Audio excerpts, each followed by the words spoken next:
Hey, so I want to share with you the secret to staying motivated, and it might not be what you think. It's called the LOCUS rule or the LOCUS concept.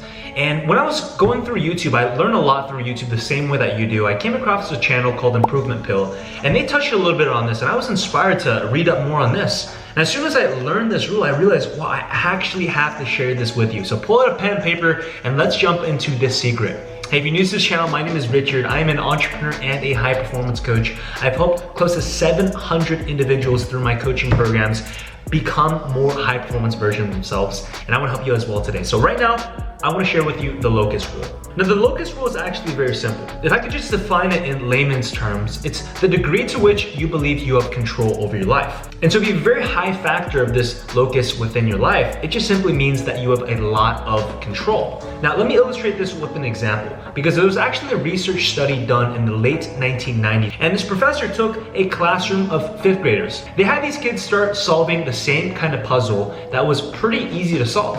And once these kids went ahead and solved these puzzles, the professor gave them one of two different compliments. To one group, she told these kids, hey, the reason why you did so well in this puzzle is because you're hardworking. And to the second group of people that completed the puzzle, is because you're just naturally gifted and talented. Now, what happens is they give these kids another set of puzzles, and these puzzles are more difficult this time.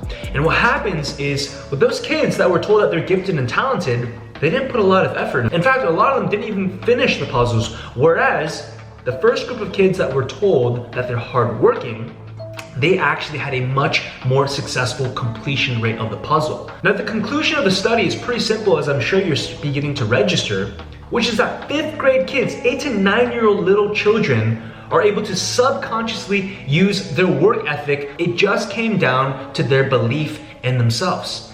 And the same is true for you and me, because you see, if you are having success in one area of your life and you start to trick yourself into thinking, oh, I'm just naturally gifted, I'm just naturally good at this thing, the problem with this is you are now setting yourself up with an identity that begins to lead to arrogance. Because you just think, oh, I'm naturally gifted, but I've just been given. God somehow blessed me. And you know what the problem with this is that every single person inevitably will run into some kind of roadblock. You and I will both face some kind of crap that happens in our life, because crap happens. So all of a sudden now, if you think that you have this God-given gift and it's no longer the case because you're hitting a roadblock, all of a sudden your identity is being attacked. You're starting to think to yourself, oh my gosh, maybe I'm not gifted, maybe I'm not good enough, when the reality is you were never good enough and I was never good enough. The reality just comes down to how much control you want to have over your life. I've actually seen this in my own example. When I was a student at UCLA a little over a year ago, and I was in these very, very difficult classes. I graduated with a degree in biology. I was taking some very difficult upper division classes. And I vividly remember I had a few peers that were objectively smarter than me. Whenever we would sit down and study, they would understand concepts so much faster. Whenever we would solve problems together, they would understand and get to the solution so much faster than me.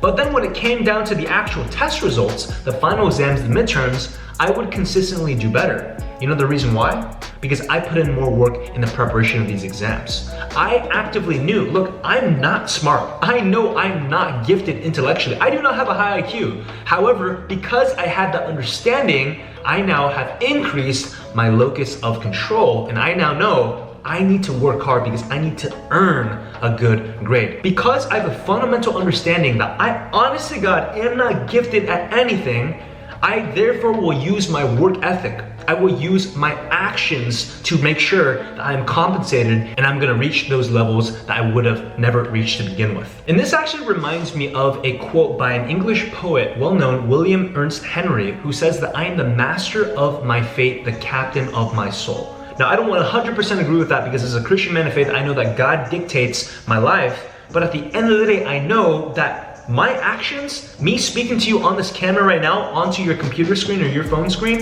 this is an action I'm actively deciding that I have to work hard to pour into this video, and I'm gonna mess up and have all these blurbs and me filming this video, but I'm still gonna get this video out to you with excellence, because I care about growing this YouTube channel and I care about serving you. And you need to have this kind of mindset when it comes to any other kind of activity. Everything in your life requires work ethic.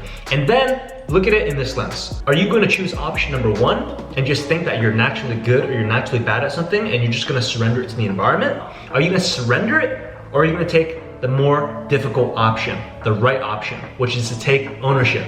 Guess what my mentor Joel Marion always says, $100 million CEO. He told me, Richard, if you mess up, it's your fault, nobody else. If your teammate messes up, it's nobody's fault, it's your fault. Take ownership, figure it out, and stop being a little baby about it. At the end of the day, if you want to be motivated, you gotta know that if it's to be, it's up to me. You gotta take ownership, and if you want to take ownership over your life, then you need to make sure that your habits, your routines, and your rituals are locked in. I want you to see Grace right here. Grace was a student transitioning into the working professional world, and when I coached her on high performance, she got back over 9.5 hours of a week.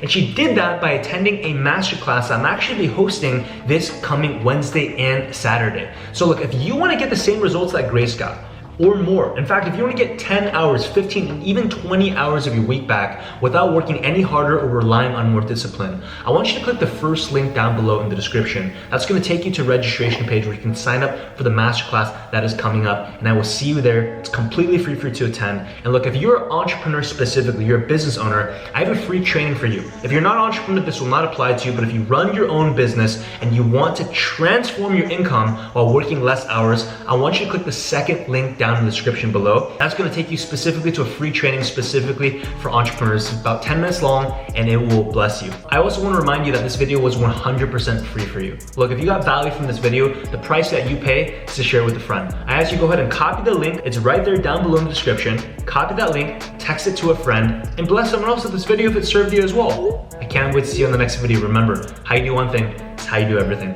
See you later.